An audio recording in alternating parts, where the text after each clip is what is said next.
শুভ সন্ধ্যা বন্ধুরা। সন্ধ্যাবেলা একটু বৃষ্টি হচ্ছে এখন, তো একটু চিকেন ফ্রিজে রাখা ছিল অল্প করে। এই যে এই পরিমাণ চিকেনটা, এটাকে ছোটো ছোটো পিস করে কেটে আমি ধুয়ে পরিষ্কার করে নিয়েছি।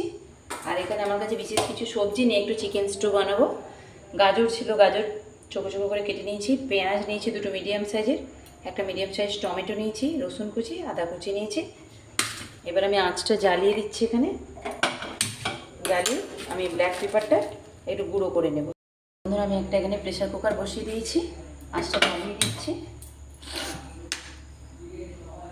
প্যানটা গরম হয়ে গেছে, আমি এর মধ্যে অল্প একটু আমুলের বাটার আমি দিয়ে দিচ্ছি।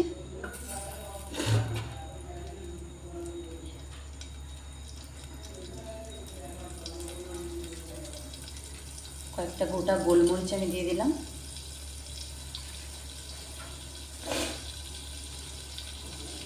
বাটারটা মেল্ট হতে তো ওর উপরেই আদা কুচি, রসুন কুচিটা আমি দিয়ে দিচ্ছি।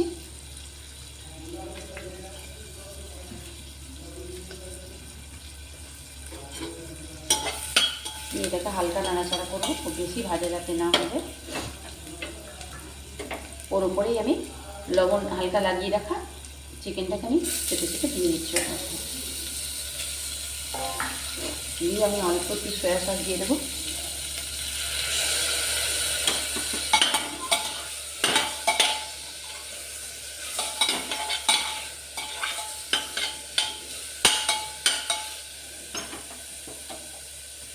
এবার আস্তে আস্তে ওর মধ্যে আমি কেটে রাখা পেঁয়াজগুলো দিয়ে দিচ্ছি,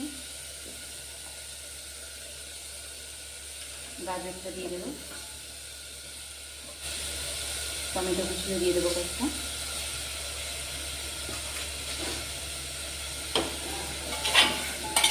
সবটা একসাথে একটু নাড়িয়ে চাড়িয়ে নিই।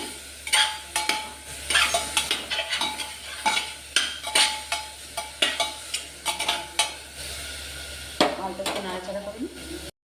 আর একটু এবার ব্ল্যাক পেপার পাউডার আমি দিয়ে দেবো স্পাইসি টেস্টের জন্য। খুব বেশি দিতে লাগবে না, যদি বাচ্চারা খায় হালকা করে দেবেন, যদি বড়রা খায় একটু বেশি দেবেন। তোমরা এবার এর মধ্যে অল্প অল্প সবসময় সয়া সস আমি আরেকটু দেবো। এখানে টমেটো কেচাপ আছে, এটাও আমি 1 চামচ মতো দিয়ে দেবো। এটা পুরোটা যদি দিয়ে দিই খারাপ হবে না। চিলি সস আছে অল্প দিয়ে দেবো। দিয়ে এটাকে হালকা হাতে একটু নাড়াচাড়া করে এইভাবে এবার আমি জলটা দিয়ে দেবো। বেশি সময়কে কষতে দেবো না।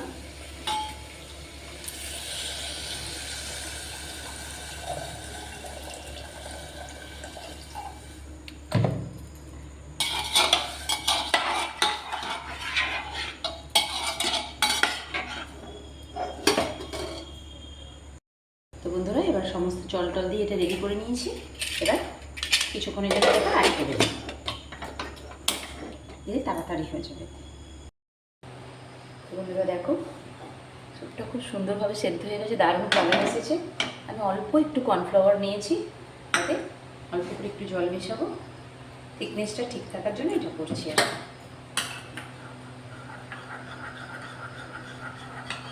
যাতে এটা রেস্টুরেন্টের মতো থিকনেস আসে। কর্নফ্লাওয়ারটা দিলে আমার থিকনেসটা এইরকম এসছে।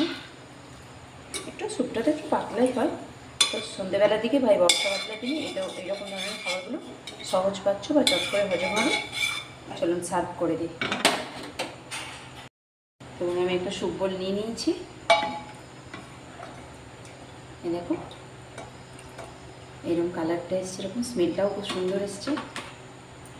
সবের অ্যাডজাস্টটা খুব ভালো হয়েছে।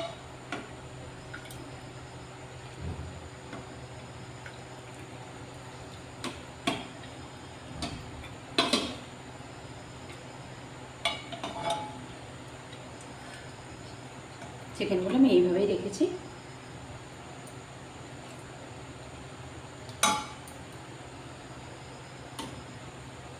কালারটাও দারুণ এসছে। এইভাবে অবশ্যই বাড়িতে স্বাস্থ্যকর স্যুপটা বানিয়ে আপনারা একবার খেয়ে দেখুন। তো চলুন বন্ধুরা সার্ভ করে দিই।